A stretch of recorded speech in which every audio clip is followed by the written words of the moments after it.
છીએ વૈષ્ણવજનો અને આચાર્ય ચરણે કેવો દિવ્ય માર્ગ આપણને પ્રદાન કર્યો છે કે જે માર્ગની અંદર શ્રી ઠાકુરજીને આપણા ઘરે ઘરે પધરાવી દીધા. આજે આ કોઈ સહેલી વાત નથી. આ તો આપણે બધા કારણ કે અત્યારે રચી બસી ગયા આપણને બહુ સામાન્ય વાત લાગે છે કે ઠાકુરજી આપણા ઘરે બિરાજવું, પણ આ કોઈ સામાન્ય વાત નથી. કે આજે જે ત્રિલોકનો નાથ છે, આજે તમે શું માનો છો? તમે લોકો જ્યારે સેવા કરો છો તો તમે એમ જ માનો છો કે હું બહુ મોટો ઉપકાર કરું છું ભગવાન ઉપર, કે આ ભગવાનને હું ઘરે રાખીને સેવા કરું છું. અરે એ ગૌલોકમાં ત્રિલોકી નાથ છે. આખા જગતના જેટલા સુખ હોય બધા સુખ એમને ગૌલોકમાં પ્રાપ્ત છે. એને કોઈ તમારા ભોગની કે તમારી સેવાની જરૂર નથી. પણ આ તો તમારા હૃદયનો પ્રેમ જોઈ અને તમારા વશ થઈને તમારી માટે તમારા ઘરના ગોખલામાં બિરાજે છે. બાકી એને કાંઈ જરૂર નથી. તમે એમ માનતા હો કે તમે ભગવાનની સેવા કરીને બહુ ઉપકાર કરો છો ભગવાન ઉપર, એવું નથી. એને કાંઈ જરૂર નથી તમારી સેવાની. એ તો બધા સુખ ભોગે જ છે. પણ આ તો તમારા હૃદયમાં જો એ ભગવાન પ્રત્યેનો સ્નેહ હોય તો એ ભગવાન તમારા ઘરના ગોખલાને પણ નંદાલય સમજીને બિરાજી જાય છે, તમારા ઘરના કબાટને પણ નંદાલય સમજીને બેસી જાય છે. અને જો તમારા અંદર એ ભગવાનના પ્રતિ પ્રીતિ નથી, પ્રમેય નથી ને, તો તમે સોનાનું મહેલ ધરશો કે સોનાનો કબાટ ધરશો ને તો પણ ભગવાન એમાં બિરાજવાના નથી. એટલે આ ભ્રમ કાઢી નાખવો જોઈએ આપણે લોકોએ કે આપણે સેવા કરીને બહુ મોટું કાર્ય કરીએ છીએ. સેવા તો આપણે કરવી જ જોઈએ, કર્તવ્ય છે. ન કરતા હોય તો વાત થાય, કરતા હોય તો વાત કરવી જ ન જોઈએ. આ તો કોઈ જરાક સેવા કરતો હોય એટલે એમાં ફુગા ભરવાના ચાલુ કરી દે કે ઓ આ તો બહુ મોટા ભગવદી ને જરાક તિલક કરે એટલે કે ઓ આના જેવા ભગવદી તો બીજા કોઈ નહીં, એને ફુગો ભરીને ઉડાડી દે હવામાં. તિલક પછી એનું ધીરે ધીરે મોટું થતું જાય. જેમ એનામાં હવા ભરાતી જાય ને એમ તિલક એનું મોટું થતું જાય. પેલા આટલું હોય, પછી બધા એને ફૂલાવે કે ભાઈ તમે બહુ મોટા ભગવદી, એટલે તિલક એનું વધતું જાય. જેમ ફુગો ફૂલાતો જાય એમ એનું તિલક ફૂલતું જાય. એટલે કોઈ જીવનો બગાડ ના કરવો. સેવા કરે છે જીવ, એનાથી થાય છે. ઠાકુરજીની સેવા અંગીકાર કરે છે તો એને કરવાનું જ છે. બ્રહ્મ સંબંધ આપણે લીધું તો સેવા માટે જ લીધું છે. અને સેવા ન કરવી હોય તો બ્રહ્મ સંબંધ લેવાની કોઈ જરૂર નહોતી. આપણે સમજી ગયા ને? જો આપણે બ્રહ્મ સંબંધ લીધું છે તો એમાં આપણે સેવા કરવાની જ છે. એ કરીને કોઈ મહાનતા નથી કરતા. આપણે લોકો એમ માની લઈએ છીએ કે કોઈ પણ સેવા કરે છે એને એકદમ ફુલાવી દે કે બહુ મોટું કાર્ય કરે છે. સેવા તો આપણો પરમ ધર્મ છે, આપણો આહાર છે. જો આપણે સેવા ન કરતા હોય તો આપણે દુર્ભાગી કહેવાય. સેવા કરીને તો આપણે સદભાગ્ય છે અને એમની કૃપા છે કે સેવા ગ્રહણ કરે છે. આપણા જેવા પામર જીવોની, તમારા ને અમારા જેવા પામર જીવોની સેવા ઠાકુરજી અંગીકાર કરે છે. બાકી આપણા લોકોમાં લાયકાત છે એમની સેવા કરવાની? પ્રભુની સેવા કોણ કરે? વ્રજભક્તો કરે, જે એક ક્ષણ માટે પણ ઠાકુરજીને જરાક શ્રમ પડે એ પણ ન જોઈ શકે. આપણા તો પણ એ આપણા જ પ્રેમના કારણે ભગવાન આપણા પ્રેમના બંધનથી બંધાઈ અને આપણા જેવા પામર જીવોની સેવા અંગીકૃત કરે છે. અને આપણે આવા અહંકારના ભાવ લાવીએ મનમાં, એ આપણી નબળાઈ છે. કદે એવા અહંકારના ભાવ ન લાવવા. અને એક વસ્તુનો ખાસ ધ્યાન રાખવો. બીજી બધી તો વસ્તુ બધા સાંભળતા જ હોય, પરંતુ આપણે ત્યાં પુષ્ટિમાર્ગમાં એક નિયમ છે. આપણે લોકો એસીમાં સૂતા હોય, પંખામાં સૂતા હોય, ભગવાનના મંદિરમાં શું હોય? કબાટમાં પૂરીને ભગવાનને રાખી દે, ન અંદર પંખો કે એસી કે કંઈ નહીં. અને આપણે બધા સુખ ભોગતા હોય પણ ઠાકોરજીના મંદિરમાં કોઈ સુખ નહીં. એક વસ્તુ યાદ રાખો, જેટલો સુખ તમે ભોગો છો તમારા જીવનમાં, એનાથી 2 ગણો જો તમે ઠાકુરજીને ન આપી શકતા હોય ને તો તમારી અંદર ખાનદાની નથી.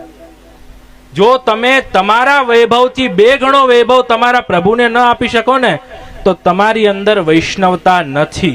કારણ કે વૈષ્ણવતા કોને કહેવાય? મારા પાસે જેટલું છે એનાથી 2 ગણું મારા પ્રભુ પાસે હોવી જોઈએ. એવી ભાવના જો તમે ધરાવો ને તો તમે સાચા વૈષ્ણવ છો. ન કહેવાય. આપણાથી શક્ય હોય એટલી ઠાકુરજીની સેવા કરવી જોઈએ.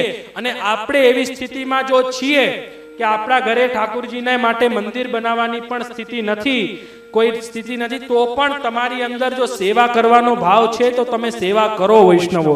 પ્રભુ કોઈ પણ રીતે તમારી સેવા અંગીકૃત કરશે. પ્રભુ તો મોહના ભંગીને ત્યાં પણ અરોગે છે. પ્રભુ તાજ બીબીને ત્યાં બિરાઈ જા કે નહીં? તાજ બીબીને ત્યાં શું અપ્રસ હશે? તાજ બીબીને ત્યાં શું મેંડ હશે? તાજ બીબીને આ શું સુવિધા હશે? છતાં પણ એ તાજ બીબીનો ભાવ જોઈ અને પ્રભુ એના ઘરે બિરાજ્યા કે નહીં? મોહના ભંગીના ઘરે બિરાજ્યા કે નહીં? એવી જ રીતે જો આપણા હૃદયમાં પ્રભુની સેવા કરવાનો ભાવ હશે અને ઘરમાં સુવિધા નહીં હોય, જેટલી સુવિધા હશે એટલી સુવિધાને પણ પ્રભુ નંદાલય જ સમજીને બિરાજશે. આપણા ભાવની દૃઢતા છે. આપણે મોજ શોખમાં વૈભવમાં રહી રહ્યા છીએ અને પ્રભુનો કાંઈ વૈભવ નથી, એ વાત ખોટી છે. જેટલું આપણી પાસે છે એ આપણામાં પછી વાપરવાનું 2 ગણું આપણા પ્રભુ માટે જો ન હોય તો આપણી વૈષ્ણવતા નથી. એ જ તો અંતર છે એક વૈષ્ણવ અને એક સામાન્ય વ્યક્તિમાં. ઈ પોતાના વૈભવ માટે કઈ થોડુંક વધે ને તો કે હાલો આનું દાન પુણ્ય કરશું, આને ભગવાનને ધરશું. પણ પુષ્ટિ માર્ગીય વૈષ્ણવ શું વિચાર કરે છે? મારી પાસે આટલું આવ્યું, પહેલા મારા પ્રભુનું છે, આ પછી મારું છે, એમને આપેલું છે, એમની કૃપાથી પ્રાપ્ત થયેલું છે, એટલે સૌથી પહેલો મારી આવકનો ભાગ મારા પ્રભુને જ આવવો જોઈએ. એ પછી જે ગૌ માતા આપણને દૂધ પીવડાવે છે એ ગાયની ભેટ કાઢવી જોઈએ. પછી જેટલી યથાશક્તિ આપણે ગુરુને ધરવી જોઈએ, પછી આપણામાં વાપરવું જોઈએ. આ બધા વિવેક છે, આ બધા સંસ્કારો છે આપણી અંદર. અને આ ખાલી તમારા માટે નહીં, અમારા માટે પણ. મેં મારા નજરે મારા નિત્ય લીલાસ્ત ગોસ્વામી શ્રી વલ્લભલાલજી મહારાજ શ્રી અમારા તાજજીને જોયેલા છે કે આપ જ્યારે ગામડાથી સેવા લઈને પધારતા હતા અને જ્યારે આપની ભેટ ગણાવતા હતા ત્યારે આપ ભેટના 3-4 વિભાગ કરતા હતા. પહેલો વિભાગ આપ પ્રભુને સમર્પિત કરતા હતા, બીજો ગાયને, ત્રીજો બ્રાહ્મણને, અને પછી આપ જે ભેટ વધે એ ગ્રહણ કરતા હતા. એટલે આ બધા આપણા સંસ્કારો છે કે આપણાથી જેટલી બને એટલી ઠાકુરજીની, આપણાથી જેટલી શક્તિ હોય આપણી એટલું પ્રભુને સુખ આપણે આપી શકીએ, એ આપણો પ્રયત્ન હોવો જોઈએ.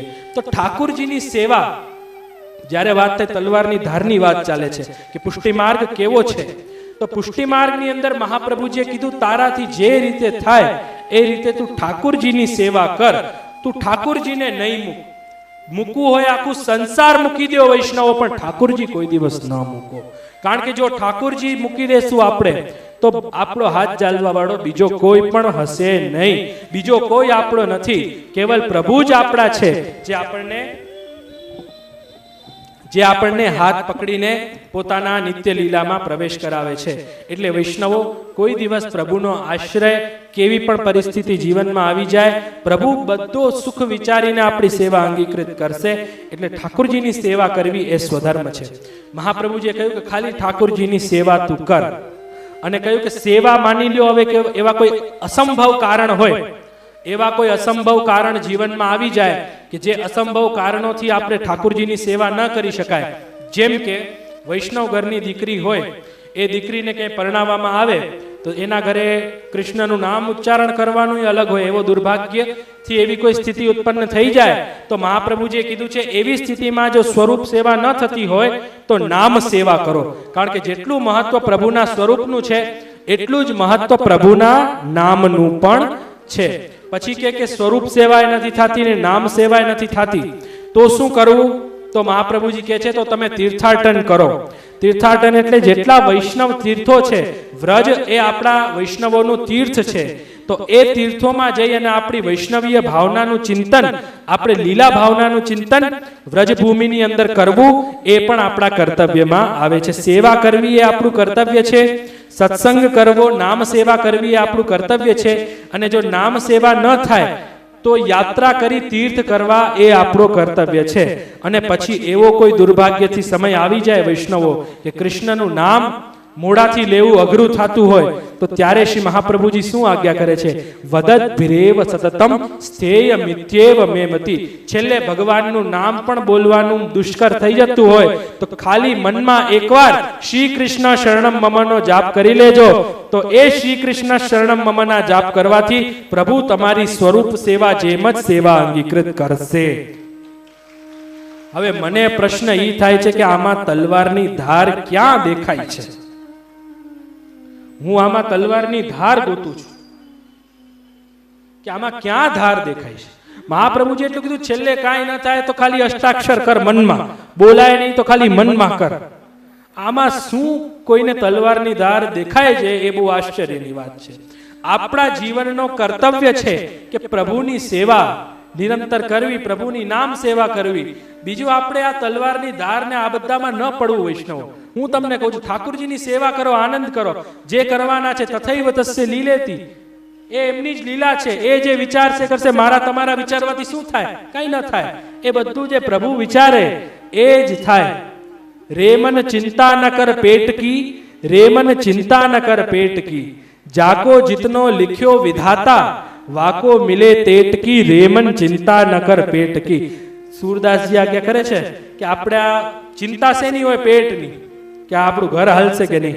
सूरदासजी કહે છે રેમન ચિંતા ન કર પેટ કી, રેમન ચિંતા ન કર પેટ કી, જાકો જીતનો लिख्यो विधाता, વાકો મિલે તેટ કી, રેમન ચિંતા ન કર પેટ કી.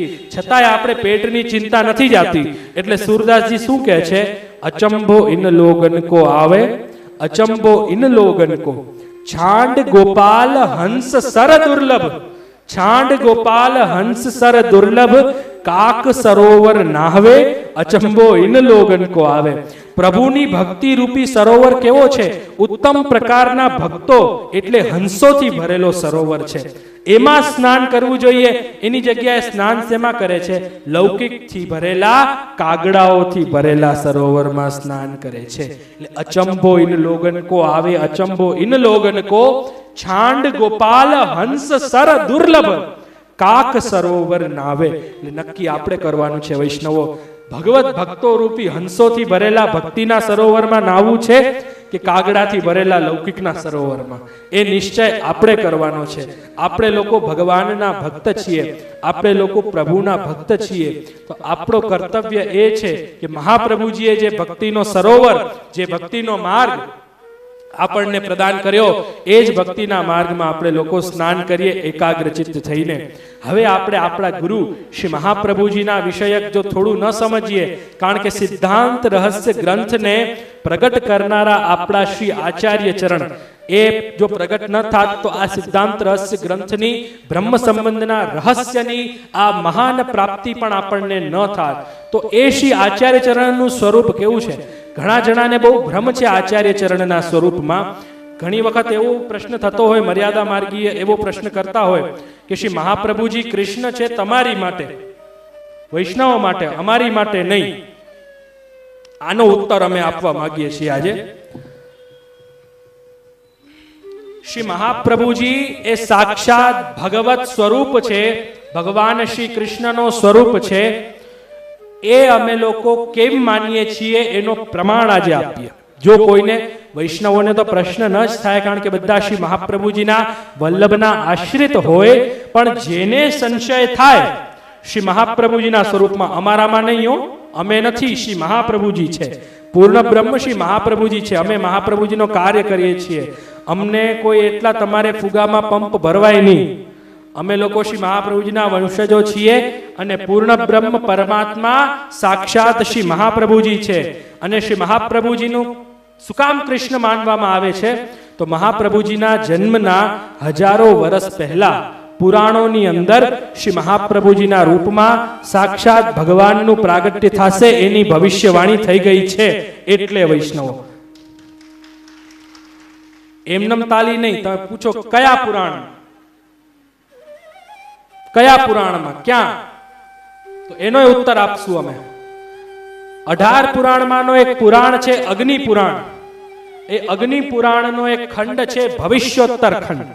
એ ભવિષ્યોત્તર ખંડમાં શ્રી મહાપ્રભુજીના પ્રાગટ્યના હજારો વર્ષો પહેલા અગ્નિ પુરાણમાં લખ્યું છે, અગ્નિ રૂપો દ્વિજાચારો ભવિષ્યામિહ ભૂતલે વલ્લભો અગ્નિ રૂપઃ સ્યાદ વિઠ્ઠલ પુરુષોત્તમ.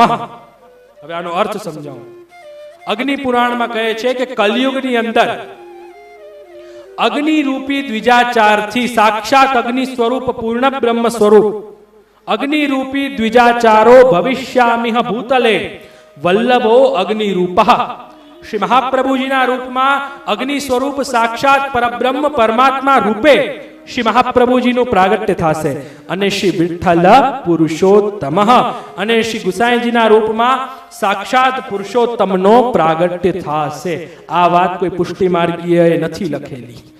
આ મહાપ્રભુજીના પ્રાગટ્યના હજારો વર્ષ પહેલા પુરાણોની અંદર આ વર્ણન થઈ ચૂકેલું છે કે મહાપ્રભુજી એ પૂર્ણ બ્રહ્મ છે. હવે તમે પુરાણને નથી માનતા. હિન્દુ કોને કહેવાય? જે વેદને માને ને પુરાણને માને. સ્વાભાવિક વાત છે, જે આપણા ધર્મ ગ્રંથોને માને એ આ ધર્મનો કહેવાય. તો જે વેદને માનતો હોય, પુરાણને માનતો હોય, હિન્દુ કહેવાય, કારણ કે આપણા શાસ્ત્રો છે. અને જો કોઈ આપણા શાસ્ત્રને ન માનતો હોય, હિન્દુ ન કહેવાય. તો કહેવાનો તાત્પર્ય છે કે આ પુરાણમાં, શાસ્ત્રમાં વર્ણિત છે કે શ્રી મહાપ્રભુજી એટલે સાક્ષાત ભગવદ રૂપ શ્રી કૃષ્ણનું અવતાર છે. એટલા માટે અમે કહીએ છીએ પૂર્ણ બ્રહ્મ શ્રી લક્ષ્મણ સુત પુરુષોત્તમ શ્રી વિઠ્ઠલનાથ. આનું વર્ણન તો વેદોમાં, પુરાણોમાં બધે કરવામાં આવ્યું છે. તો એવા આપણા શ્રી વલ્લભાચાર્ય ચરણનું સ્વરૂપ અને ભગવત પ્રાગટ્ય કારણ વિના ન થાય. જેમ મેં કહ્યું, અમસ્તા અને અમથા આપણે અમુક કાર્ય કરતા હોય, ભગવાન કોઈ દી અમસ્તા કે અમથા કાર્ય ન કરે. ભગવાનની લીલા પાછળ કોઈને કોઈ રહસ્ય રહેલું હોય, કોઈને કોઈ કારણ રહેલું હોય, એ કારણના કારણે જ પ્રભુ લીલા કરે. તો શ્રી મહાપ્રભુજીના રૂપમાં પ્રાગટ્ય ધારણ કરવાનો મૂળભૂત પ્રભુનો કારણ શું? તે પ્રભુને મને ઈચ્છા ઉપની યશ થાવા વિસ્તાર. પ્રભુના મને ઈચ્છા શું કામ ઉપની? તો જે દૈવી જીવો અનેક વર્ષોથી વિખુટા પડ્યા હતા, એ બધા દેવી જીવોને પુનઃ પ્રભુની સન્મુખતા પ્રદાન કરવા માટે આચાર્ય ચરણના રૂપમાં સાક્ષાત ભગવાન શ્રી કૃષ્ણ પ્રગટ થયા. તો તે પ્રભુને મને ઈચ્છા ઉપની યશ થાવા વિસ્તાર.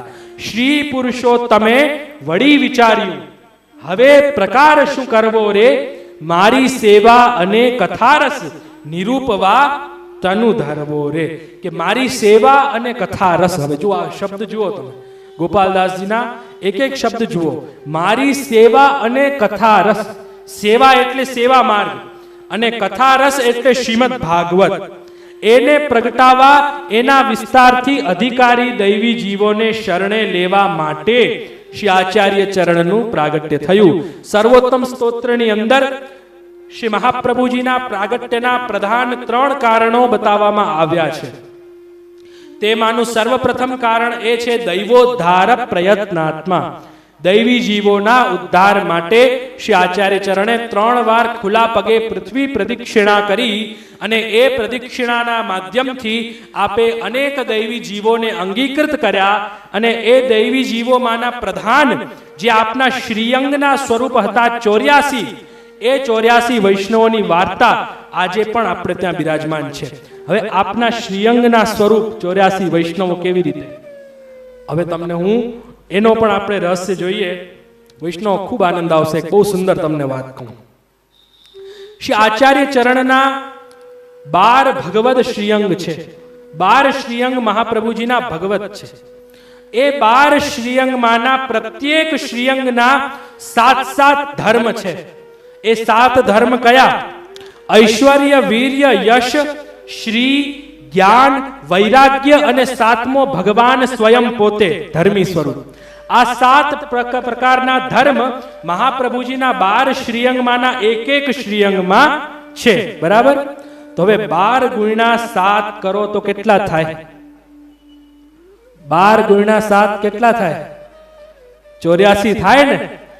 તો આ 84 નો આંકડો છે કે શ્રી મહાપ્રભુજીના શ્રીઅંગના 12 અંગ છે, અને પ્રત્યેક અંગના 7 ધર્મી સ્વરૂપો છે. અને 12 ગુણ્યા 7 તમે કરો છો તો એનો આંકડો 84 માં આવે છે. એટલે શ્રી મહાપ્રભુજીના જે કૃપા પાત્ર 84 વૈષ્ણવો છે ને, વૈષ્ણવો એ મહાપ્રભુજીના જ શ્રીઅંગના સ્વરૂપ છે. આનાથી સિદ્ધ થાય છે.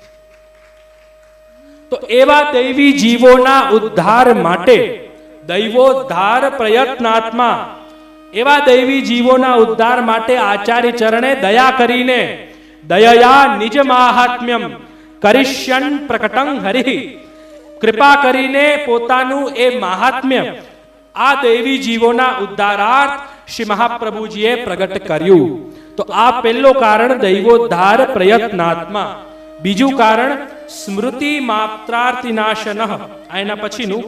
અને દ્વિતીય કારણ જે મહાપ્રભુજીના પ્રાગટ્યનું છે, શ્રી ભાગવત ગૂઢાર્થ પ્રકાશન પરાયણ. ભાગવતજીના ગૂઢ અર્થને પ્રગટ કરવા માટે શ્રી મહાપ્રભુજીનો પ્રાગટ્ય થયો. એક હોય અર્થ અને એક હોય ગૂઢ અર્થ. શ્રી મહાપ્રભુજીના પહેલા પણ અનેક આચાર્યોએ ભાગવતનો અર્થ તો પ્રગટ કર્યો જ હતો, પરંતુ ભાગવતનો ગૂઢ અર્થ પ્રગટ કોણ કરી શકે? તો આચાર્ય ચરણ સ્વયં આજ્ઞા કરે છે, અર્થમ તસ્ય વિવેચિતુમ નહીં વિભુર વૈશ્વાનરાદ વાક્પતઃ રણ્યસ્તત્ર વિધાય માનુષિતનુમ મામ વ્યાસવત શ્રીપતઃ દત્વાજ્ઞા ચ કૃપાવલોકન પટુર યરણ્યસ્તત્રમ વદા ગૂઢાર્થમ પ્રકટીકરોમી બહુધા વ્યાસસ્ય વિષ્ણોઃ પ્રિયમ. શ્રી આચાર્ય ચરણ કેટલી સુંદર આજ્ઞા અહીંયા કરે છે કે જેમ વેદના અર્થ પુરાણ રૂપે પ્રગટ કરવા માટે ભગવાન વ્યાસજીના રૂપમાં જન્મ્યા, વેદના અર્થને પુરાણ દ્વારા કહેવા માટે વ્યાસજી રૂપે ભગવાન જન્મ્યા ને 18 પુરાણ રચ્યા, એમ ભાગવતના અર્થને પ્રગટ કરવા માટે ભગવાને શ્રી આચાર્ય ચરણના રૂપે અવતાર ધારણ કર્યો.